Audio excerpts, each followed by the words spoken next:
हाँ बच्चों, तो हम लोग कोई कॉलिगेटिव प्रॉपर्टी के जो कल्चर ली थी उसी के आगे कुछ क्वेश्चन और करते हैं, फिर सेकंड कॉलिगेटिव प्रॉपर्टी पे पहुंचेंगे। तो फर्स्ट क्वेश्चन है, the vapour pressure of pure benzene at a temperature is 0.8 bar. 0.8 bar में यूनिट दे रखी है, ठीक। Bar a non volatile electrolyte of mass a non-volatile electrolyte of mass 0.5 gram is added to 39 gram is added to 39 gram of benzene, ठीक है। और molar mass benzene का given है, वैसे अपने आप ही निकालो तो अच्छा है, ठीक है। The vapour pressure of solution becomes the vapour pressure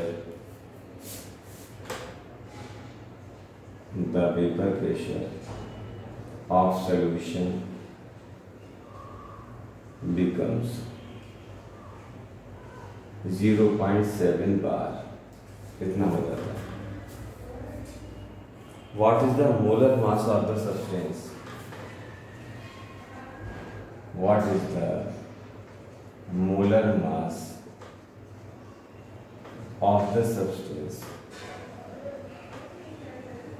अब बताओ सब्सटेंस का मोलर मास क्या होगा? जब तक हम इसे ठीक करें तुम बताओ जरा इसको क्या करना चाहिए।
तो देखो बच्चों इसमें क्या हुआ फिर कि क्वेश्चन तुम्हारे सामने है, कैसे ट्राई किया जाए। फॉर्मूला तुम्हें बचपन से पता है, अब उसको लगाते हैं। चलो करें, कर रहे होगे फिर भी हम लिख रहे हैं P naught A minus P upon P naught, यही होता है mole relative lowering of vapour pressure is equal to क्या होता है मोल फ्रैक्शन। मोल फ्रैक्शन में किसका नॉन वोलेटाइल सॉल्यूट, तो ये हमारा हो गया XV, ये XV हो गया। अब XV के बाद फिर ये होता था क्या, given mass upon molar mass किसका, B का अपॉन MA अपॉन WA, याद आ गया होगा। वही हम NB upon NA plus NB लिखते थे, नीचे से NB 0 ले लेते थे तो NB अपॉन NA रह जाता था, वो रिवर्स होके ही आ जाता था, पुरानी कहानी है। अब इसमें सबकी वैल्यू सजा दो उसमें, इसमें सबकी वैल्यू सजाओ, बताओ जरा कितना है। बोल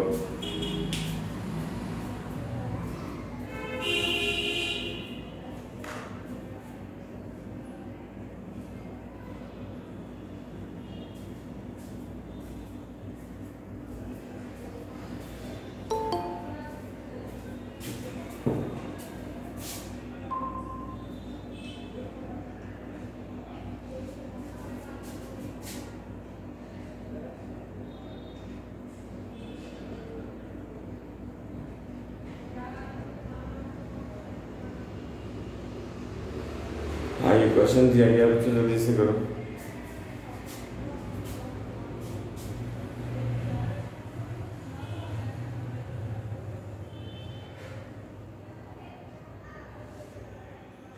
तो वैल्यू सजाओ उसमें। पी नॉट है कितना है, जब वो प्योर बेंजीन था तो 0.8 बार, 0.8 तो ये हो गया, 0.83 हो गया।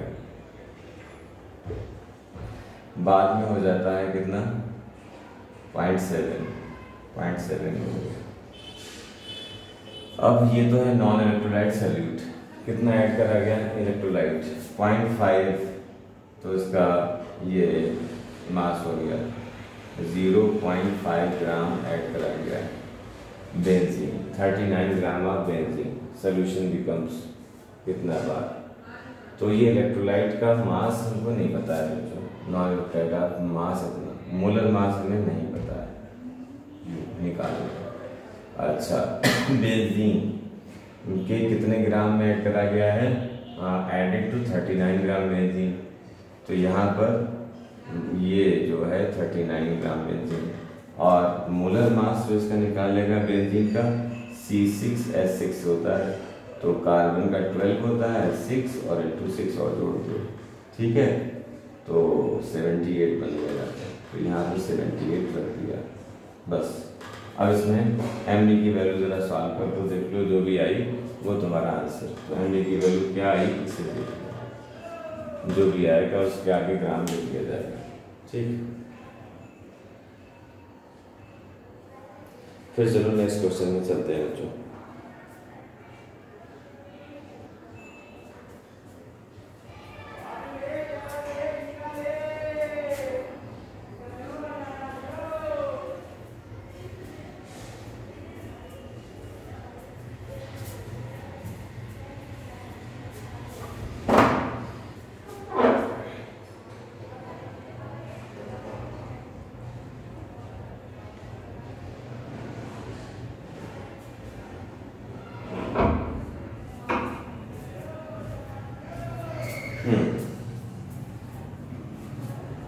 आ गया, चलो जब तक हम नेक्स्ट क्वेश्चन लिखते हैं तो इसे सॉल्व कर लो। अब इसमें कुछ नहीं है, सिर्फ कैलकुलेशन है, वो तो कोई भी बच्चा नहीं कर लेता है। Calculate the mass, next question, calculate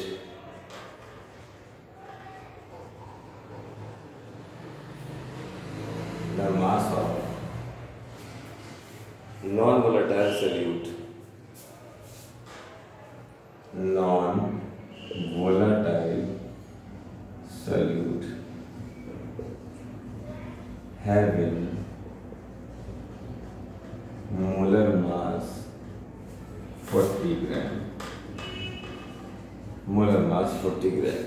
अच्छा, which should be dissolved in, which should be dissolved in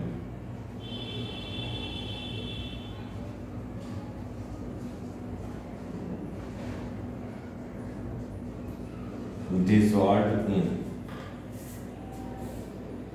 114 gram octane,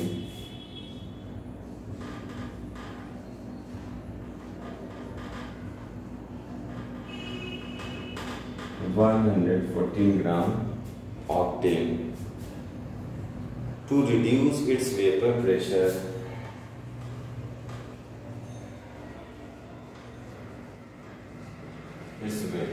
to reduce its vapor pressure to 80%।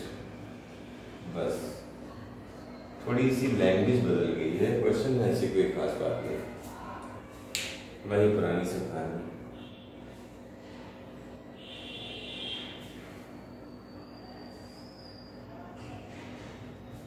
तो बताओ तो क्या निकल कर आया इसमें।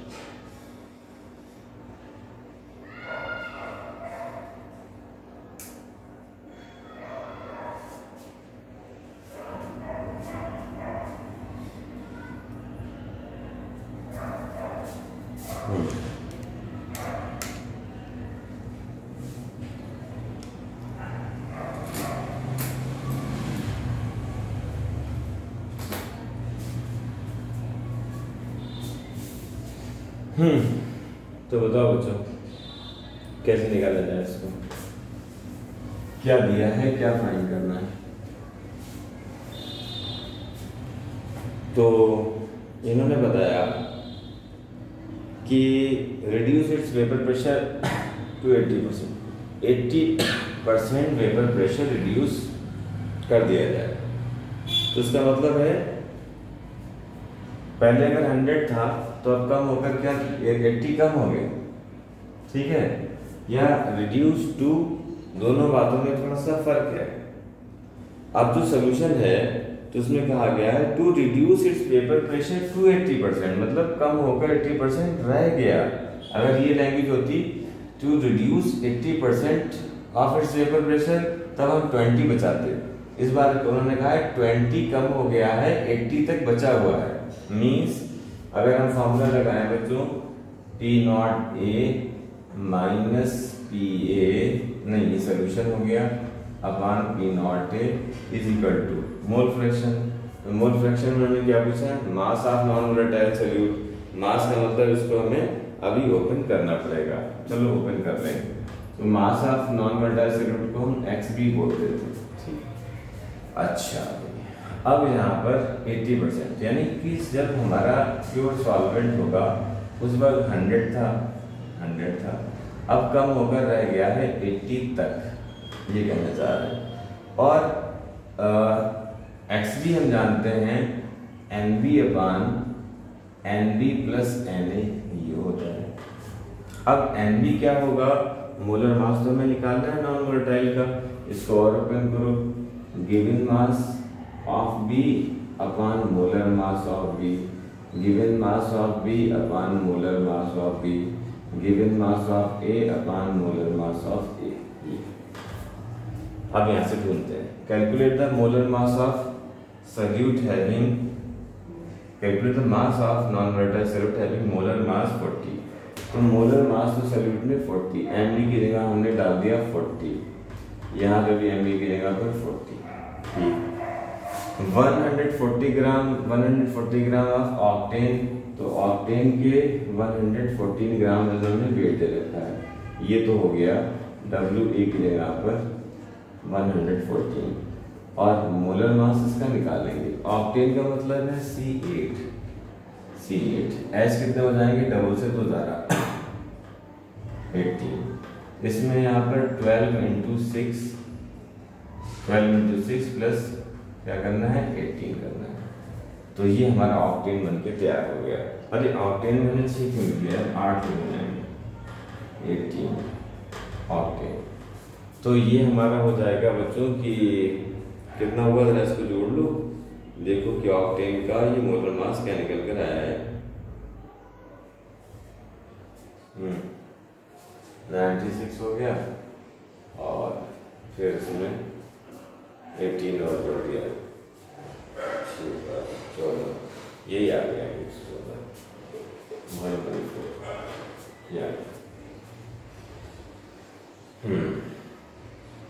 तो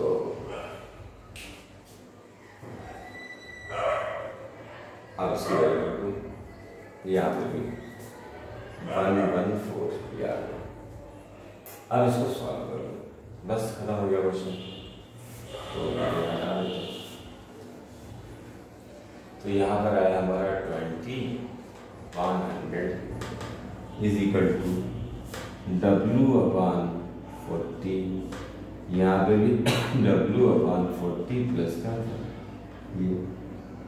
अब यहाँ पर आ गया हम लोगों का कितना आ गया बच्चों, 5 आ गया, ठीक है।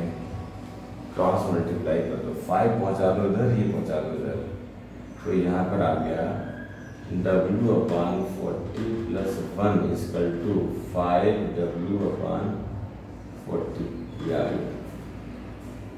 ठीक।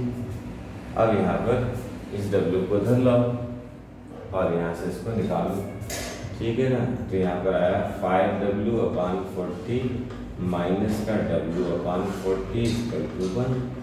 तो इसके आगे चलेंगे तो यहाँ पे कितना आ जाएगा, 4W upon 40 is equal to 1। यहाँ पर इसको उड़ा दोगे 10 आ जाएगा, तो W इक्वल टू 10 ग्राम, ये आ गया बच्चों, W इक्वल टू 10 ग्राम आ गया। बस कितनी सी बात थी। समझ गया होगा, कर लिया होगा। आगे बढ़ते हैं।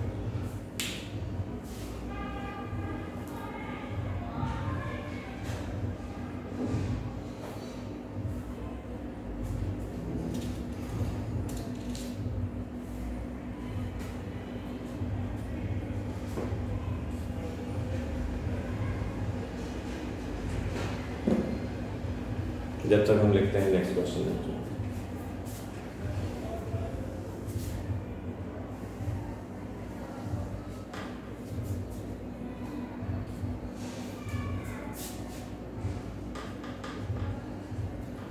Calculate the vapor pressure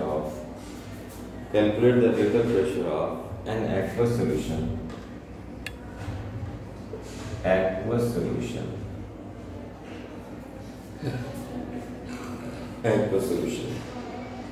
containing 5% by mass of urea,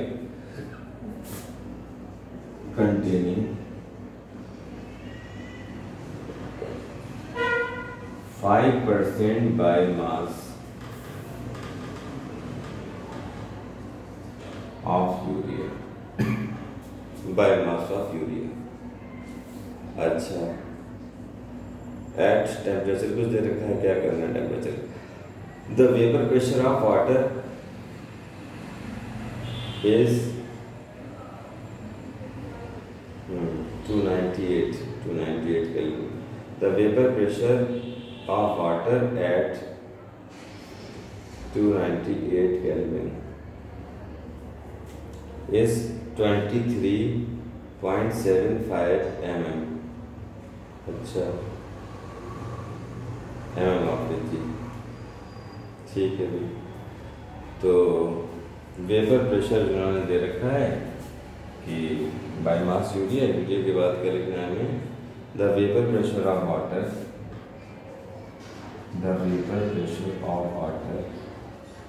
at 298 Kelvin, वो तो बकवास है, और 23.75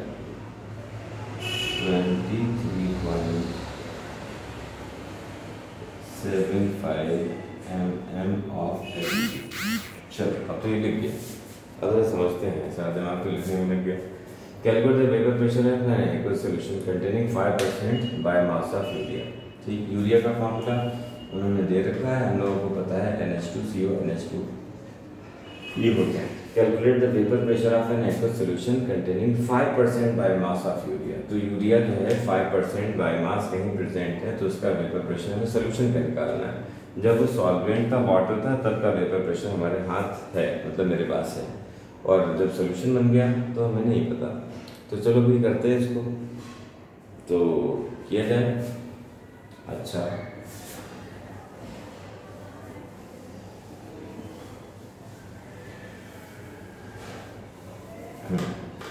तो यहाँ पर बच्चों एक्वस सॉल्यूशन 5% बाय मास, ठीक है।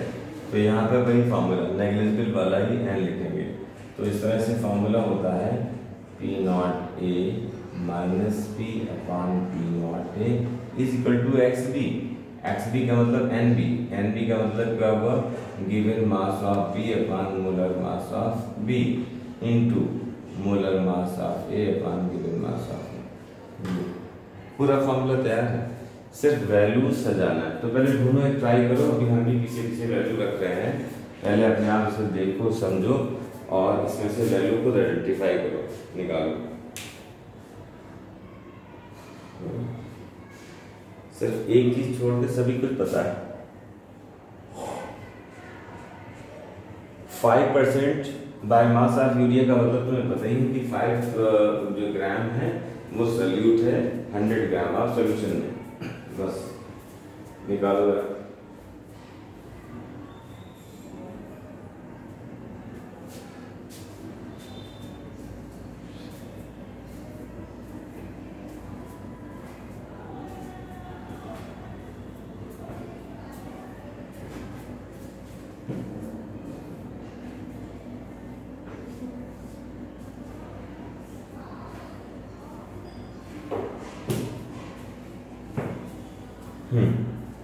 सजा दी सारी वैल्यू।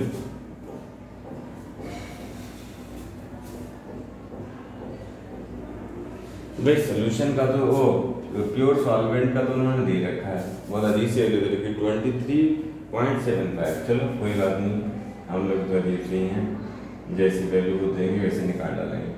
23.75 ये तो हमें वैल्यू फाइंड करना है। ये किसका है? सल्यूट का। सल्यूट, ठीक। सल्यूट उन्होंने कितना कहा, क्या बोला है? यूरिया बोला है। यूरिया, यूरिया का 5 ग्राम। 5 ग्राम का मतलब यहाँ पे लिख देते हैं 5% biomass means 5 gram of urea is present in 100 gram of solution or 95 gram of solvent। तो यहाँ पर 5% बायोमास का मतलब देखिए, इसका मतलब यूरिया का जो गिवन मास W है वो तो है 5 ग्राम, और यूरिया का मोलर मास कितना होता है निकाल लो, 60 होता है। NH2CO NH2 सब जोड़ो, नाइट्रोजन का 14, 2 हाइड्रोजन है, फिर एक कार्बन है जिसका 12 है, फिर ऑक्सीजन का 16 है, फिर नाइट्रोजन है 14 है, फिर हाइड्रोजन है 2, 60 आएगा। 60 यहाँ रख दिया। अच्छा, फिर इसके बाद मोलर मास जो था, मोलर मास किसका है? ये है हमारा सल्यूट का। सल्यूट कौन है हमारा? हाँ भाई, सल्यूट कौन है? वाटर। तो वाटर का मास उन्होंने कितना दे रखा है? अभी तुमने देखा 95 ग्राम ऑफ सॉल्वेंट। इसका मतलब गिवन मास की जगह तो 95 लगाते हैं। मोलर मास वाटर की शक्ल ही बता रही है, 2 हो गए हाइड्रोजन के, 16 ये हो गए, तो 18 याद रखिए। बस इस वैल्यू में सिर्फ पी को फाइंड कर लो, कैलकुलेशन करना है तो करो कैलकुलेशन पे यार।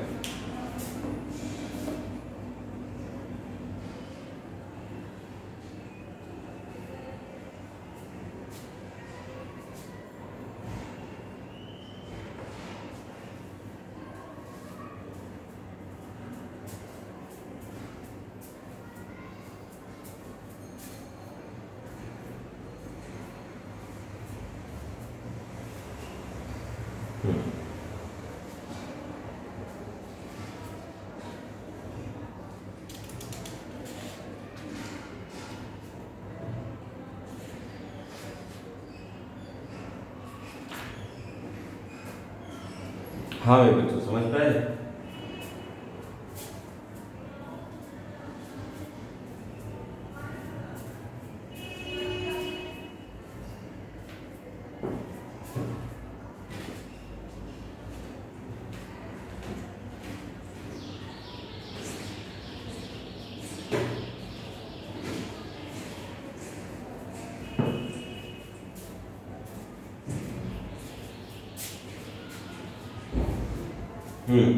आ गया।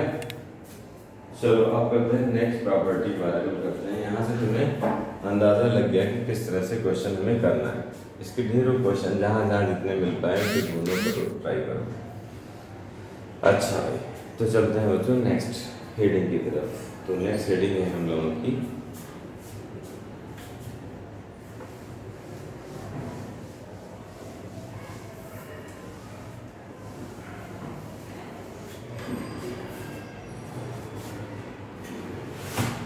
नेक्स्ट हेडिंग है बच्चों उसमें एलिवेशन एंड बॉइलिंग पॉइंट। तो एलिवेशन एंड बॉइलिंग पॉइंट, ठीक। तो एलिवेशन एंड बॉइलिंग पॉइंट से पहले हमें ये जानना चाहिए कि बॉइलिंग पॉइंट इटसेल्फ क्या है। तो पहले तो ये बताओ कि बॉइलिंग पॉइंट किसे कहते हैं? बोलो। हाँ, बिल्कुल सही। वो टेम्परेचर जब किसी भी लिक्विड का वेपर प्रेशर एटमॉस्फेरिक प्रेशर की इक्वल हो जाता है। बहुत सही बात बताई। तो बॉइलिंग पॉइंट का एक छोटा सा पॉइंट जिन्हें नहीं बताया वो नोट कर लो बॉइलिंग पॉइंट का कि the temperature at which the vapour pressure of any liquid becomes equal to atmospheric pressure. Atmospheric pressure के ब्रैकेट में लिख लेना 1 atm या 76 centimetre of Hg, centimetre of Hg या 760 मिलीमीटर ऑफ Hg, ये सब एक ही बात है। ये एटमॉस्फेरिक प्रेशर है। एटमॉस्फेरिक प्रेशर वो है जिस वक्त हम लोग इस कमरे में जितना प्रेशर लग रहा है, ठीक, तुम्हारे घर में जितना प्रेशर है एटमॉस्फेरिक प्रेशर। अब जब माउंटेन वगैरह पहुंचोगे तो वहाँ का प्रेशर कम हो जाएगा एटमॉस्फेरिक, ठीक। तो ये है, तो ये तो बॉइलिंग पॉइंट की बात हम लोगों ने जान ली। तब हम इस अगली हेडिंग में एंटर कर रहे हैं, क्योंकि बॉइलिंग पॉइंट पता तो जरूर होना चाहिए। तो हम लोगों की हेडिंग है एलिवेशन ऑफ बॉइलिंग पॉइंट। तो एलिवेशन ऑफ बॉइलिंग पॉइंट को समझते हैं, एलिवेशन ऑफ बॉइलिंग पॉइंट। तो ये सेकंड हमारी प्रॉपर्टी चल रही है। कौन सी प्रॉपर्टी है ये? कॉलिगेटिव प्रॉपर्टी, जो कि कौन सी प्रॉपर्टी है? जो नंबर ऑफ एंटिटीज पे डिपेंड करती है। नंबर ऑफ एंटिटीज का मतलब एटम्स, आयंस या मॉलिक्यूल की संख्या पे डिपेंड करती हैं। उनका नंबर बढ़ता या घटता है तब इनके अंदर परिवर्तन होता है। जब उनका नंबर सेम रहता है तो इनकी सेहत में कोई असर नहीं। चाहे छोटे साइज की जगह बड़े साइज डाल दें या कुछ भी करें, उससे मतलब नहीं, नंबर चेंज होने पर ये अफेक्टेड होती हैं। अब जरा समझते हैं कि पहले कहानी थी क्या बच्चों। पहले ये थी कि हम अगर टेम्परेचर और वेपर प्रेशर का ग्राफ प्लॉट करें, तो ये ग्राफ हम बना रहे हैं प्योर सॉल्यूट का। तो यहाँ वेपर प्रेशर की एक्सिस है, ये है टेम्परेचर की एक्सिस। तो इस तरह से जब हमने किसी सॉल्वेंट का टेम्परेचर बढ़ाया तो वेपर प्रेशर ऑब्वियसली बढ़ेगा, और बढ़ते बढ़ते एक स्टेज ऐसी आएगी कि जब वेपर प्रेशर बढ़कर ये वाला पॉइंट के बराबर, ये वाला पॉइंट 1 atm हमने लिख दिया, 1 atm प्रेशर ये है। तो जब वेपर प्रेशर बढ़कर एटमॉस्फेरिक प्रेशर के इक्वल हो गया, ऐसे टेम्परेचर को हमने नोट कर लिया, और मान लो वो टेम्परेचर था 90 डिग्री सेल्सियस। तो ये वो टेम्परेचर है जब किसी भी लिक्विड का, यानी सॉल्वेंट, चलो हमने सॉल्वेंट ले लिया, वो है सॉल्वेंट, ठीक। तो वाटर का तो 100 वेल नोन है, हमने मान लिया वाटर जैसा कोई है, बेंजीन मान लिया, ईथर ले लिया कोई, तो उसको सॉल्वेंट जब प्योर था, या मान लो वाटर ही है, तो 90 डिग्री सेल्सियस पर जाकर 1 atm हो गया। वैसे वाटर के लिए 100 होता है। अब जब हमने इसी के अंदर क्या करा कि हम लोगों ने एक सॉल्यूट ऐड कर दिया। कौन सा सॉल्यूट? जो नॉन वोलेटाइल है। तो अब वो सोल्यूशन तैयार हो गया।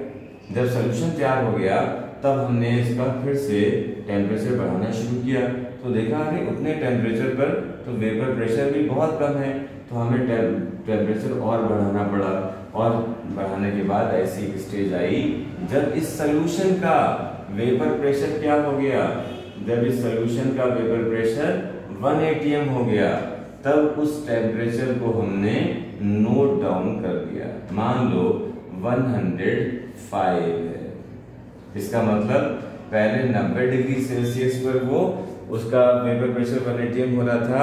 अब सोल्यूशन बनने के बाद 90 डिग्री सेल्सियस पर उसका वेपर प्रेशर 1 atm नहीं होता, यानी 1 atm करने के लिए हमें और ज्यादा टेम्परेचर बढ़ाना पड़ता है। कितना बढ़ाना पड़ता है? 15 डिग्री हमें बढ़ाना पड़ गया, तब जाके उसका वेपर प्रेशर 1 atm के बराबर हो सका। क्यों ऐसा हुआ था?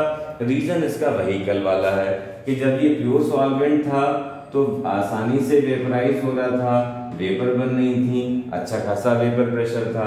अब जब यहाँ सॉल्यूट घोल दिया गया तो सॉल्यूट ने वेपर प्रेशर में कमी पैदा कर दी। क्यों? क्योंकि खुद तो वेपराइज हुआ नहीं और बहुत सारे वाटर मॉलिक्यूल्स को भी रोक लिया वेपराइज होने से। इसलिए जब वेपर प्रेशर कम हो चुका है तो आज 1 atm बनाने के लिए उस कमी वाली स्टेज से हम बढ़कर 1 atm तक पहुंच रहे हैं, तो जाहिर सी बात है टेम्परेचर ज्यादा तो बढ़ाना पड़ेगा। इसीलिए तो मैंने देखा होगा कि अगर चाय बना रहे हो, चाय खोल रही हो कभी, तो नॉन वोलेटाइल सॉल्यूट जैसी ऐड कर दो, यानी शुगर उसके अंदर, शुगर या NaCl, उसका खोलना कुछ वक्त के लिए रुक जाता है, और अब तुम फर्दर और हीट देते हो वही स्टेज क्रिएट करने के लिए, ठीक। तो इस तरह से यहाँ पर सोल्यूशन बन गया। तो ये सोल्यूशन है। इस सोल्यूशन में क्या है? नॉन वोलेटाइल सॉल्यूट ऐड है। अगर इसका एक और ग्राफ बनाए, वैसे तो 2 ही काफी होते हैं, मगर फिर भी तीसरा बनाए, तो तीसरे ग्राफ पर मान लो कि टेम्परेचर और ज्यादा बढ़ गया, ये 115 हो गया। तो ये जो इतना बढ़ा था इसी को तो हम डेल्टा टी भी बोल रहे थे। यही है एलिवेशन इन बॉइलिंग पॉइंट। जब भी किसी सॉल्वेंट में हम नॉन वोलेटाइल सॉल्यूट ऐड करते हैं तब उसका बॉइलिंग पॉइंट जो है वो बढ़ जाता है, तभी इस एडी का नाम एलिवेशन ऑफ बॉइलिंग पॉइंट है।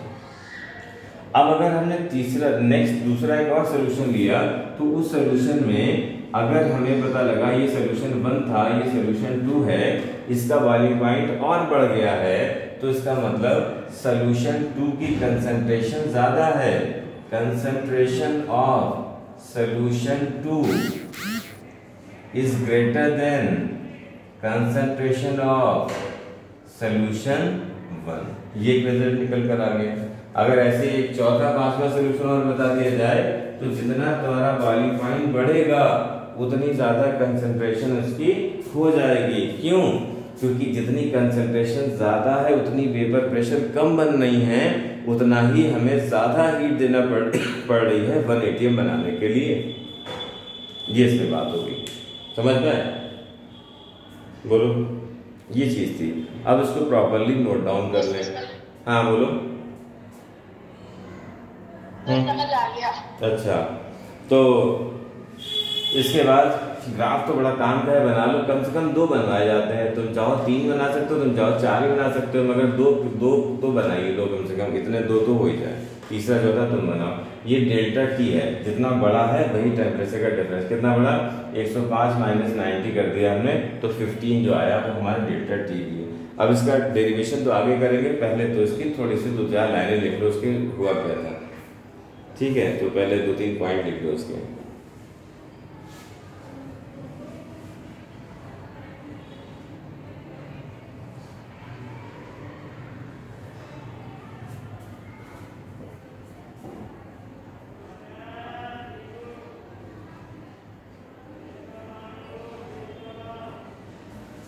ये 105 एग्जाम्पल दे दिया था, जैसे जनरल फॉर्म में लिख दें। ये T1 है, ये T2 है, और T1 जो है पहले T2 लिखें और ये है T1। तो T1 है बॉइलिंग पॉइंट ऑफ सॉल्वेंट, ठीक। T2 है boiling point of solution. Solution के ब्रैकेट में और चाहो तो लिख लो कि इसमें वोलाटाइल सॉल्वेंट है प्लस नॉन वोलाटाइल सॉल्यूट से मिलाया गया है। हालांकि ये बात हम लोगों ने पहले ही कवर कर ली थी जब हम कॉलिगेटिव प्रॉपर्टी पढ़ रहे थे, मगर जितनी ज़्यादा बार लिख लो अच्छा है, उतना याद रहने के चांसेस बढ़ जाते हैं या भूलने के कम हो जाते हैं। ठीक, तो फिर इसके आगे चलते हैं बच्चों। यहाँ पर 1-2 पॉइंट है, चलो हम इसको लैंग्वेज में लिख देते हैं। तो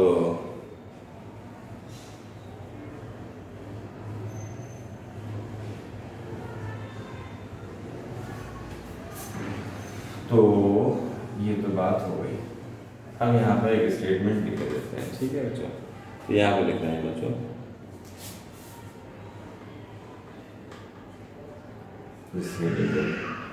when a non-volatile solute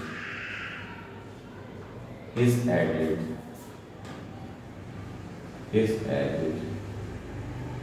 to volatile solvent to form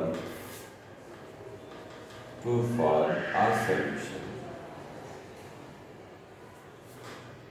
its boiling point increases। क्यों इंक्रीजेस हुआ? क्योंकि वेपर प्रेशर कम हो गया ना सॉल्यूट मिलाने पर, तो उतना ही वेपर प्रेशर 1 ATM पैदा करने के लिए उतना टेम्परेचर काफी नहीं रहेगा ना, क्योंकि कम हो गया। तो अब हमें ज्यादा और टेम्परेचर बढ़ाना पड़ेगा 1 ATM करने के लिए, तो बॉइलिंग पॉइंट इंक्रीजेस। यहाँ पे वेपर प्रेशर डिक्रीजेस भी लिख सकते हैं ब्रैकेट में, boiling point increases. This increasing, कौन सा दिस इंक्रीजिंग? पहले T1 था, फिर T2 हो गया। डिफरेंस क्या है? Delta T। यही है this increasing. This increase in temperature या boiling point, this increase in boiling points पूरा रखे दे रहे हैं, boiling points is known as, this increase in difference जो है वो is known as is known as elevation in boiling point, elevation boiling. And एक बात और है इसमें कि ये जो एलिवेशन बॉइलिंग पॉइंट है ये डायरेक्टली प्रोपोर्शनल होता है किसके, elevation boiling point directly proportional होता है मोलैलिटी के। तो the elevation of boiling point is directly proportional. तो elevation of boiling point is directly proportional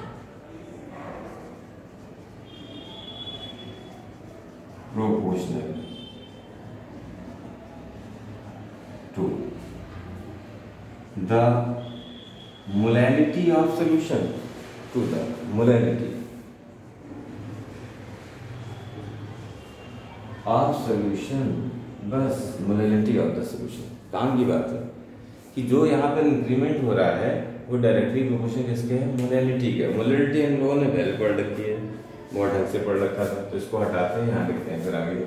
तो छोटा सा एक फॉर्मूला जब तक फिगर देख देख के लिख लें, ये है डेल्टा टी बी।